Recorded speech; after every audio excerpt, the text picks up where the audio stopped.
How my stupid game made $2 million.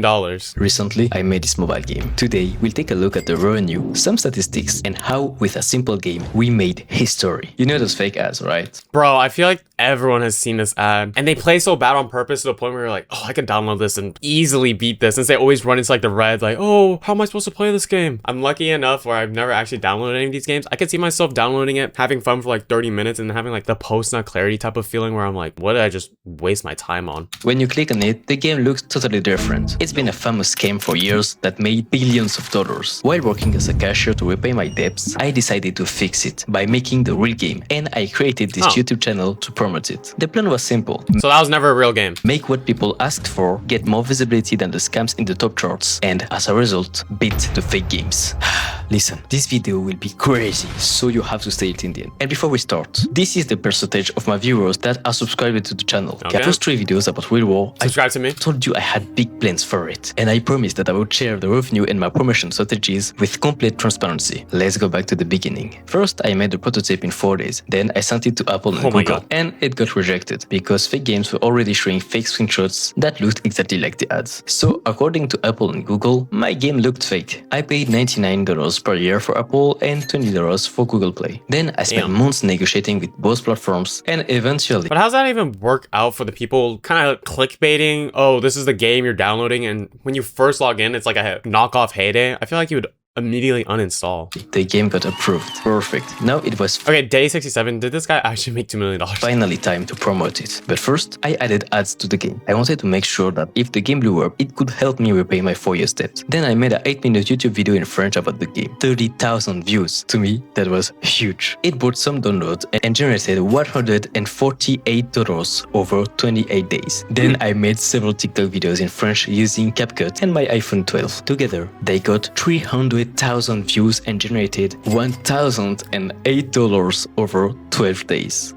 That was just amazing. Then, inspired by a YouTuber who reposted one of his French videos in English, I decided to translate my entire video in English. I had to train my English by reading my script again and again and again, until I could finally understand myself speaking, even though some people still don't understand me. Then I created my English channel and uploaded my first video. And you guys completely changed my life. The video exploded. Over 400,000 views. Damn, bro. This seems like just like an infinite money glitch. Finding games where there's not actually like a real game for it, if that makes sense. Like all these fake games, like who would have known that downloading these ads would just prompt you to the completely wrong game? I feel like someone would have thought to actually make the real game so much sooner. It generated $22,000 over 64 days. What? At that point, I was in shock. And honestly, if the story ended there, $20,000 was already life-changing money for me. I could repay my debts, quit my boring job, and focus on my passion, making games. Then I tried short-form content in English. Instagram worked surprisingly well. I got about 500,000 views there alone. The other platforms didn't work at all, but it still generated about $500 over 7 days. I thought the story was over. The game was slowly dying, and I had already started working on the next real game, which is up by the way. But then, an old developer friend came to me with an offer, and that offer completely changed the future of Real War. The goal was simple: measure whether the game could be profitable through paid acquisition. And if it worked, he was ready to spend over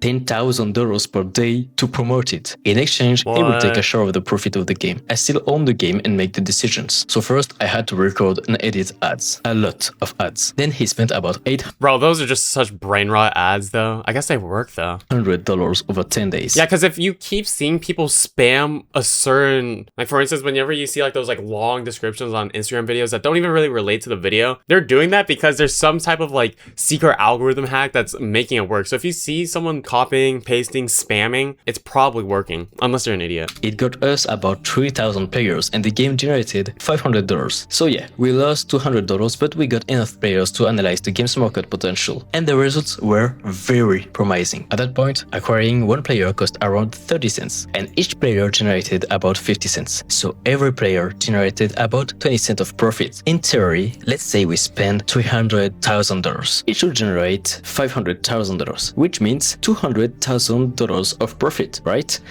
But it's not that easy.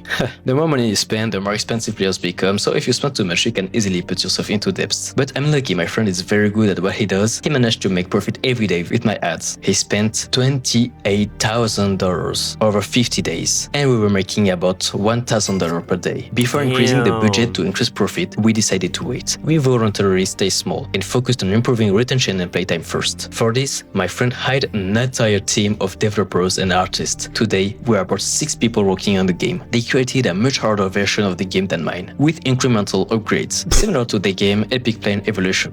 You know, I thought my version would win because it had skins. I feel like a majority of their profit is coming from kids who are just playing on their mom's phone. Like, no way any adult is spending money for more coins for a better skin, for a golden shooter.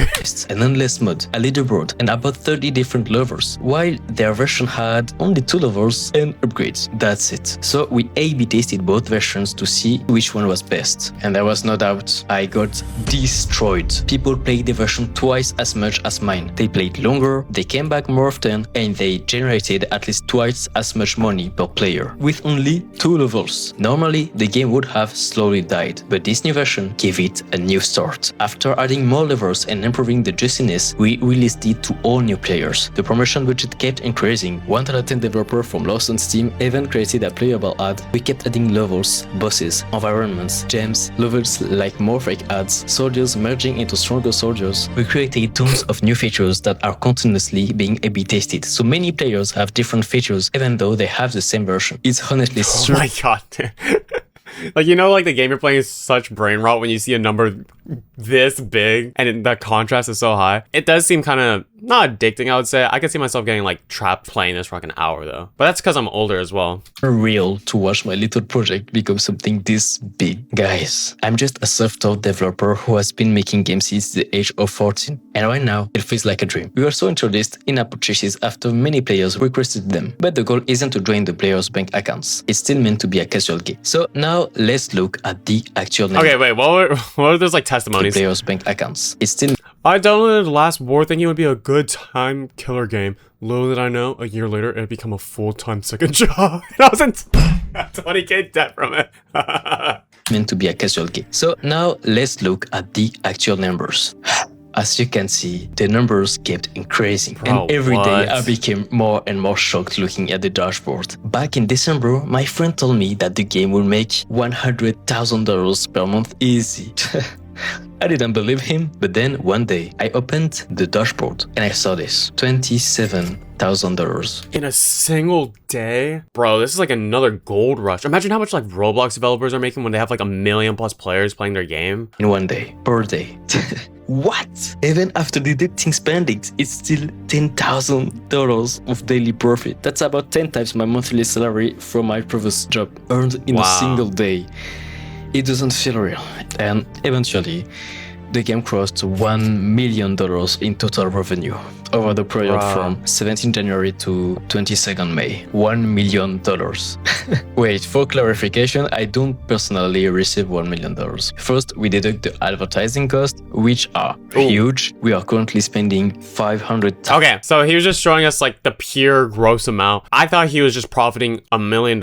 It is nice that he's being honest with us and showing like, okay, well, actually half of it is going towards ads. But still, even being able to be in the position to spend this much on ads, it's kind of beautiful in a way on how people can just flip their life within less than a year. $1,000 per month. Then my friend takes his share, and then all friends' taxes combined take up to 70% before I get the money. Most of it goes into my company so I can build even better games in the future, but yes, this is life-changing. I'm not planning to do anything crazy with the money. I know what it's like to struggle financially. The craziest thing I'll do is take my family on a trip to Japan next year. Oh, and even crazier, a big game publishing company reached out to buy Real War. They made an offer to buy it for about $8 million. This is insane. But we decided to decline the offer. Yeah, they're probably lowballing him too. This way, we keep control over the game while betting on its long-term success. Yeah, at this point, I'd understand if you don't believe me. Also, before you ask what makes the most money between in-app purchases and ads, here is one of our monthly reports. As you can see,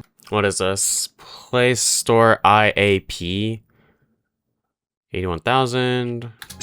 Profit 245,000 though. 67% of the revenue come from ads and 32% come from in-app purchases. And the most purchased product is the one to remove ads. While making this video, the game's revenue has even crossed $2 million. Thank you so much, everyone. Also, wow. you're probably less than a year to make 2.4 M's. Yeah, honestly, remove ads. I feel like that's the most lucrative thing. That's always the button I always want to just click on whenever I'm playing these like Brainrot apps, because they spam you with so many ads and it's like, oh, it's only $4 to remove ads. Why wouldn't I do that? And then I guess that's how they make the majority of their money. You have seen my ads because we spent already over $1 million in advertising, and my ads already have got more than 100 million views. That's crazy. The video is not over. You have to watch till the end, really. Also, I try to be as transparent as possible through this entire journey. I hope you appreciate it. Shout out to this guy. This is behind the scenes, I guess. Bro, inspiring. Eating on some hot fries. Goddamn, my boy is hot outside. Please don't try to diss me.